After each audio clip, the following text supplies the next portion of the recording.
মা কই? ওই যে মা রান্না করে। তাইলে আপনার মাসুম বাচ্চার মাথায় হাত রেখে কোন এইবার আপনি আপনার ভোটটা আমাকে দলের মার্কায় দেবেন।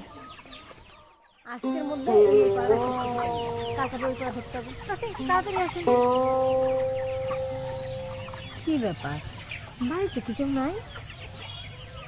বাবু, তোর মা কই? ওই যে মা রান্না করে।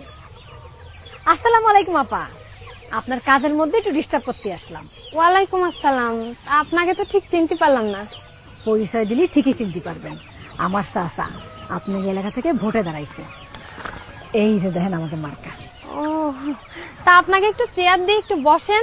না না না, চেয়ার লাগবে না, আপনার কাজের মধ্যে আর কষ্ট করতে হবে না, আমরা দুই চারটা কথা কই চলে যাব। আপা, এতদিন জায়গায় ভোট দিলেন, আগে দিয়ে তো কোনো উপকারে আসলো না। এইবার সুযোগ আইছে নিজের ধর্মের দল রে ভোট দিয়ে ক্ষমতায় আনা। একবার আমাকে দল ক্ষমতায় আসতে পারলে দেখবেন চারিদিকে শুধু আল্লাহর রহমত আর রহমত। আপা, আপনি কি চান না আমাকে দেশটা আল্লাহর রহমতে ভরে যাক? তা তো অবশ্যই। তাইলে আপনার মাসুম বাচ্চার মাথায় হাত রেখে কোন এইবার আপনি আপনার ভোটটা আমাকে দলের মার্কায় দেবেন। আপনার এত বড় সাহস, আপনি আমার মেয়ের মাথায় হাত রেখে আমার কসম কাটতে করছেন? আপনি জানেন না যে আল্লাহ ছাড়া আর কারোর নামে কসম কাটা হারাম?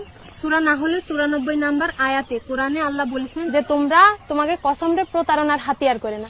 আর আপনারা সামান্য ভোটে জেতার জন্য আমার মাসুম বাচ্চাটারে ব্যবহার করতেছেন, আমারে হারাম শিরক এগুলোর দিকে ঠেলে দিচ্ছেন। মানুষ কি আর আগের মতন বোকা আছে? কি পাইছেনটা কি আপনারা? যান বাড়িতে বেরোয় যান। আরে নেন, যান বাড়িতে বেরোয় যান।